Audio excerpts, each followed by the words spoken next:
And so what I wanted to do is just kind of warm you up a little bit, remind you a little bit about the readings, and talk about some of the diversity patterns in the Amazon through time, which is what some of your readings were about, and one or two examples of how we can reveal processes about, how the Amazon became as diverse as it is, how species diversification occurred, and so forth. And then finish with at least some thoughts about how the Amazon's changing and why understanding these patterns and processes are sort of so important. So this is certainly one of the most, widespread conventional wisdoms in ecology, is that as you go towards the tropics, the number of species increases, or perhaps better reflected, as you move away from the tropics, the number of species decline. And that's repeated in many different groups. And when we look at the Amazon, wow, I wish I had copied the PowerPoint. The Amazon is really the most species-rich system in the world. And I apologize to LNAG for putting up terrestrial species, but one could also argue as well for aquatic species and fishes. That is one of the most, richest in the world. And we don't really have time to talk about all the various hypotheses that explain that diversity.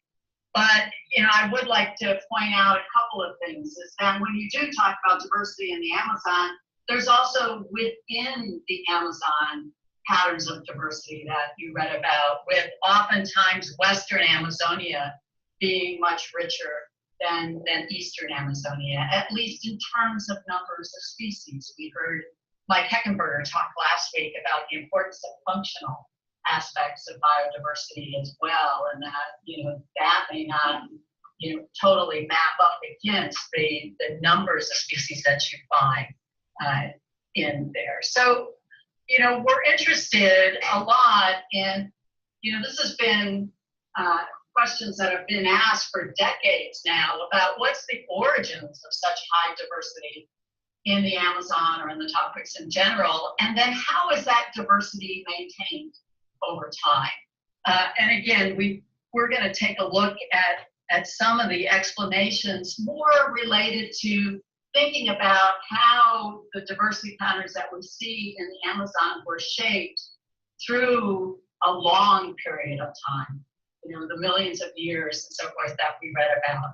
And there's a lot of controversy about how the Amazon in its present state was formed and when it was formed, and about then how it influences the kinds of species patterns that we see. Let's say there's no single right answer, that it's likely a complexity of processes acting over time and spatial scale to reveal the patterns that we see today. But it's clearly important that the geologic history of the Amazon, as well as the climate dynamics, were quite important in shaping the diversity of species patterns that we see today. And so this makes it even more challenging for the mouse to get just right? So it's also important to remember that the Amazon, as we see it today, was really quite different over time. And most of you know, these stories of Pangea, and also Gondwana land and all this stuff. But the idea of plate tectonics still is a relatively new concept. It's only been around for, I don't know, it's in the 60s, I think, that the idea of plate tectonics happened. And so what happened through time is obviously very important. South America was once connected to Africa and to Antarctica. And it began to drift away from Africa in about 130 million years ago. But to recognize that South America and Africa used to be together, and that the water would flow to the west into the Pacific Ocean. Well, as Africa and South America began to move apart and the American plate began to collide with the Nazca plate, a much smaller plate, began to go underneath the South American plate, which started to cause, of course, the rise of the Andes, the buckling of the Andes.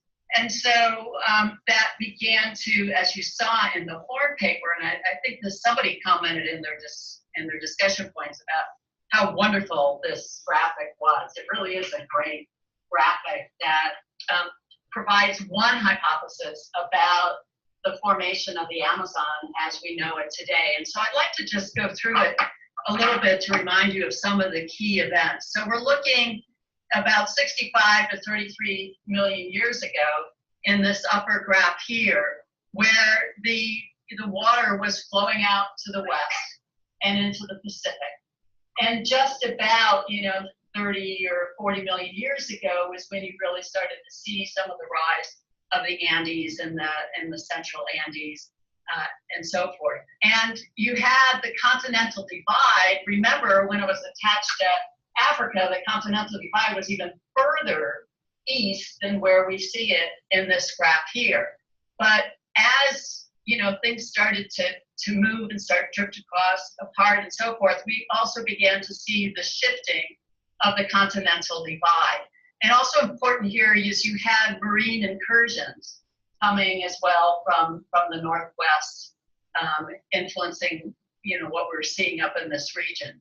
And then as we moved into the beginning or more of the rise of the Andes from 33 to 23 million years ago, what's happened here is now this flowing out of the rivers to the Pacific has been stopped because the Andes are presenting more of a barrier. And this is causing the water to essentially flow out there to the northwest and here. And it was also during this time that when you start to look at some of the origins of many of the really important fishes in the Amazon, like the catfish and the cichlids and terrestrit, that this is a time period where a lot of the fishes began to diversify. When we get to sea, what we see is we see more rising of the Andes to the kind of the northern part here, pretty much beginning to block off that northwest passage of the water into the seas up here. And what began to form was this very big sort of wetland and lake system here in Western Amazonia. And meanwhile, you have the shift to the continental divide of moving about to way over here. So you do have, and you have had some rivers that are flowing to the east, but no longer are they really flowing off into the west or into the northwest to the degree that they were before. Finally, about 10 to 7 million years ago, according to this hypothesis, the Andes really had this peak of sort of mountain building, tipping the continent to a certain degree. And this sort of early Amazon river system essentially broke through the various kinds of barriers that existed, and you started to get the first Andean sediments that are eroding off the Andes, appearing in this Amazon fan, which is taken from the marine sediments. So that's the argument that Horn and others, along with other information, pollen samples and things like that, are putting kind of the origin of the Amazon being about, in their case, 10 to 7 million years ago. So they argued that by 7 million years ago, you had kind of the main formation of that Amazon drainage basin. And what's happening here is you can see the Andes are even taller. They passed certainly the 2,000 meters quite some time ago. And there's lots of erosion coming off the Andes Mountains, really kind of rich soils dumping into Western Amazonia. And at the same time, of course, as the mountains get higher, you have the mountains basically causing the warm air to rise. And so you'd also get greater precipitation in Western Amazonia than you would have, perhaps out here in Eastern Amazonia. So that by the time certainly 2.5 million years ago came around, that you would have certainly the full formation of the Amazon. So that's Horn's hypothesis. about the origin of the Amazon. And it's suggested that the spot, for those of you from Brazil and familiar with the area of where the Amazon actually broke through finally to move towards the east, is located just a little bit west of Santarém. And this is kind of the deepest and narrowest spot of the Amazon. Now, it's also, you know, we present the Horn model, but that's still quite controversial. And there are papers coming out all the time. There was a recent paper in 2017, actually, by Horn and her colleagues, but others that have come out in very recent years, that the date of the Amazon, I've just presented a model that says it's about 10 to 8 million years ago. There are other models out there that say it's as recent as about 2 million years ago. So they're using different bits of evidence to essentially come to those conclusions. And the evidence is coming from marine sediments. It's coming from pollen records through coring at various sites. It's now coming from some of the phylogeography and molecular phylogenetics that we're going to give an example, as well as soils and so forth. So there's a variety of different evidence that's being used to come up with these hypothesized models of the Amazon and its formation. Having talked about sort of some of these tectonic events and so forth, I also want to highlight the importance of climate in shaping the biodiversity patterns that we see today, but the importance of climate as it's occurred over time. And so this is a model that goes back to about 9 million years ago, and it's showing how the Amazon has changed in sort of precipitation patterns, where today we have moist forest essentially all through here, the Amazon region, as well as in the Atlantic forest of Brazil. But when you go back through time, particularly during the Pleistocene and during glaciations, their areas were drier. And so a lot of eastern Amazonia was a lot drier than it is today. And at times, this is a graph showing that in essence that there are areas that also became wetter during the past, and they point this out as being potential dispersal corridors between at least wet forest things in the Amazon to wet forest areas in the Atlantic forest. And the southern corridor, it turns out, was there for a lot longer period of time than was the northern corridor that would go past the San Francisco River and into the northern parts of the Amazon. And there are a number of hypotheses that have been related to climate and have been suggested as major hypotheses to explain the diversity patterns in the Amazon, including the refuge hypothesis that was very popular when Hopper put it out in the 1980s or so, where there was an expansion and contractions of forests, and then you have these 4 areas of endemism. That hypothesis has been questioned a lot in recent years based on pollen records, suggesting that the Amazon didn't contract as much as it did during the refuge hypothesis, and perhaps you had systems that were more like this, and the forest was a lot more continuous than as suggested in the refuge hypothesis. There's also disturbance by currents hypotheses that are related a lot to temperature, such that during the glaciation, when temperatures went lower in the lowland forest, you had montane species that moved down the mountains and moved through the Amazon, and then got isolated again during those interglacial periods. And so that's a mechanism that was suggesting some of the diversification patterns in the Amazon. Other hypotheses have to do, some of the others, there's a lot of them, but riverine barriers or gradients hypothesis, which is a model of isolation by distance away from some core area.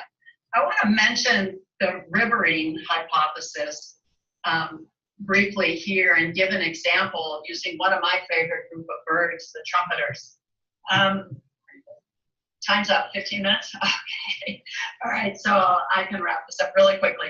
But come on in, Pam, we're just finishing up. But this argues that the pattern that you see of these birds was driven a lot by when the rivers formed. And using molecular genetic techniques, they gave this kind of hypothesized argument about how the trumpeters evolved. If you look based on their molecular data, that you have a presumed ancestral species about 3 million years ago that occurred here. And then I think as you follow it through, and we're going from A to B and across like this, you see as the rivers begin to form, that they serve to isolate populations on other sides of the rivers. And as, again, the Amazon system continues to transform, these rivers form, the trumpeters end up on different sides of the rivers, there's no gene flow, and so they just diverge and become their own species per se. And so it's this kind of molecular evidence from trumpeters and others that are suggesting that the origin of the Amazon might actually be more recent than in some of the other arguments. And so the one point I'm going to make here, there's a lot of also argument that it's not just, you know, more recent times, it's also some of the older tectonic events that are important as well. And the argument going is that when you look at like the ancestors or, you know, the oldest lineage that might have been in those trumpeters, that they arose, you know, before the more recent times, before the Pleistocene and the Pliocene. So a lot of these older, you know, living kind of relatives within a genera arose here, but a lot of the species themselves diversified more recently, like all of the different trumpeter species in the last 3 million years. So it's really a combination of both events, but there's a lot of more recent species diversification that we see in the Amazon in recent years. And when we look at the Amazon, there's a variety of centers of endemism that are recognized, and I show them here, and I'm coming back to Mike Heckenberger's talk last week. These are more or less the centers of endemism using the trumpeter map again, the Napo, the Rondônia, Tapajós, etc. And this is the number of studies that have used molecular data or phylogeographic data from those different centers of endemism. So there's a real bias in sampling. Baleine has had very few studies. Xingu has had very few studies. Xingu is one of, you know, when you look at how different it is from other areas, it's recognized as being a real conservation priority because it adds a lot of more species when you include Xingu. So that, you know, that we have the kind of the bias in sampling that exists in the Amazon. And you guys read this paper, the argument that the Amazon can be a pump providing species to a lot of the different biomes. Again, an argument for the importance of the Amazon in diversification of other regions as well through the dispersal. And we've talked about this to a certain extent, the ideas of these humid forest corridors also being important of sending the species out, in this case from Amazonia to the Atlantic forest. And then the other arguments being that in the areas that Western Amazonia, one of the reasons people argue that it has greater species richness is because, if you remember through time, these areas tended to remain in forest, so they've been there for a longer period of time. They're wetter, they're on richer soils. And that's been an argument to explain the kind of the pattern that we see across Amazonia. Hi, Rob, come on in. And we'll argue that, again, that in Amazonia today, that it's really important to remember that it's not all the same. You know, there's these precipitation gradients, there's differences in soils. All of these kinds of things are going to affect basically species, where they occur, how they're adapted to the environment. And even within a forest, there are also very different kinds of habitats that can occur, like bamboo forest or vine tangles or things like that, which can contribute to the sort of the high local diversity that you see. So lots of different ecosystems occur within the Amazon, which influence the patterns of diversity that we see. I haven't mentioned the different river systems, the white waters, the clear waters, the black water rivers, which also will result in different species adapting to those. So to kind of conclude, I just want to mention that when we're looking at the Amazon, there's land use changes in the Amazon, but there's also climate changes ongoing in the Amazon today that we're seeing, with areas becoming drier or more variable. Where I'm working in Western Amazonia, I think you'll hear later on today that area is getting a lot more La Nina events. It's actually becoming wetter in certain areas, so the variability perhaps is getting greater. And so we're left with trying to understand how these climate and land use changes might affect biodiversity patterns going forward. And we argue that understanding the past, and I'm going to skip all this and go right down to the punchline, just to paraphrase Mike Heckenberger from last week, understanding the past may help us, to conserve and adapt for the future in terms of biodiversity. And with that, I thank you. And we're going to